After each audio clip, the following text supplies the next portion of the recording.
নমস্কার, আপনারা দেখছেন ভিশন প্লাস নিউজ, সঙ্গে রয়েছে আমি দিশা। নির্বাচন একেবারে দোরগোড়ায়। নির্বাচনের দিনক্ষণ ঘোষণা হয়ে গিয়েছে এবং তার পরবর্তীতে আমরা বিভিন্ন জেলায় বিভিন্ন রকম দৃশ্য দেখতে পাচ্ছি। শাসক দলের পক্ষ থেকে চমকানি, ধমকানি বা চোখ রাঙানি কোনো অংশে কমছে না। দেখতে পাওয়া গেছে নির্বাচন কমিশন যাতে সুষ্ঠু এবং স্বাভাবিকভাবে অবাধে নির্বাচন করা যায় সেই নিয়ে কিন্তু বিভিন্ন তোড়জোড় করেছে। এর আগে থেকে কেন্দ্রীয় বাহিনী মোতায়েন করা হয়েছে জেলার বিভিন্ন জায়গায়, কিন্তু তা সত্ত্বেও বিভিন্ন জায়গায় দেখতে পাওয়া যাচ্ছে যে অপ্রীতিকর যে ঘটনা তা কিন্তু ঘটে চলেছে। কোনোভাবেই নিরাময় করা যাচ্ছে না এইরকম ঘটনার।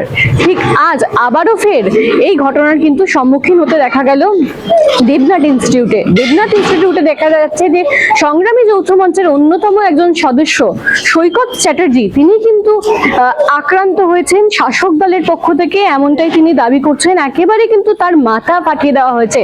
ভোটের যে ট্রেনিং শুরু হয়েছিল সেই ভোটের ট্রেনিং এ তারা যখন পৌঁছেছে সেখানে মুখ্যমন্ত্রীর সম্পর্কে বা শাসক দল সম্পর্কে একটি বিজ্ঞাপন দেখা যায়।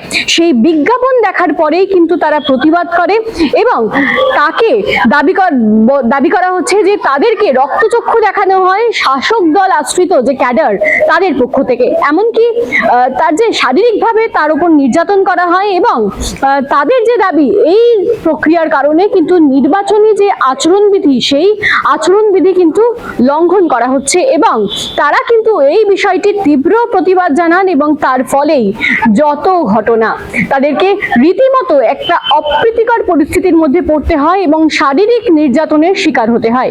কি ঘটেছিল সেইখানে ট্রেনিং করতে গিয়ে সম্পূর্ণ বিষয়টা তুলে ধরবো আপনাদের সামনে। দেখুন, আজকে আমাদের দেবনাথ ইনস্টিটিউশনে ভোটের ট্রেনিং শুরু হবে। তার আগে মুখ্যমন্ত্রী মমতা ব্যানার্জির এই সাদা পর্দায় বিজ্ঞাপন শুরু হয়। আমি প্রতিবাদ করেছি। তার ফলে এই ভদ্রলোক, এই যাকে দেখলেন, হ্যাঁ, এই ভদ্রলোক রক্তচক্ষু করলো এবং বলছে এটা হতেই পারে, এটা হতেই পারে। আমরা মুখ্যমন্ত্রীর অ্যাড দেখার জন্য এখানে ট্রেনিং করতে আসিনি, প্রত্যেকেরই প্রায় একমত। এখানে না কোনো ভুল হয়নি। ভুল কেন হবে? এটা নির্বাচনী আচরণবিধি ভঙ্গ হয়েছে, যথাযোগ্য জবাব চাই। এবং উনি পার্মানেন্ট স্টাফ কি কন্ট্রাকচুয়াল আমার সেটা জানার দরকার। আমি এখানে আনইজি ফিল করছি। যে কোনো মুহূর্তে আমাদের বাইরে বেরোনোর পরও আক্রমণ হতে পারে। এরা সব এদের সঙ্গে যোগ সাজস রয়েছে। এর একটা বিহিত হওয়া প্রয়োজন। আমি ভিডিও করলাম।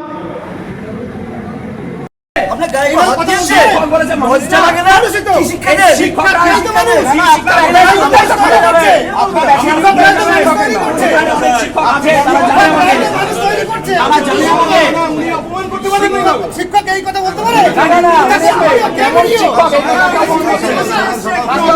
এই যে দেখুন, এখানে আইডি প্রুফ দেখতে চাইছি, উনি দেখাতে পারছে না। আইডি প্রুফ ছাড়া আমরা কাউকে অ্যালাউ করবো না।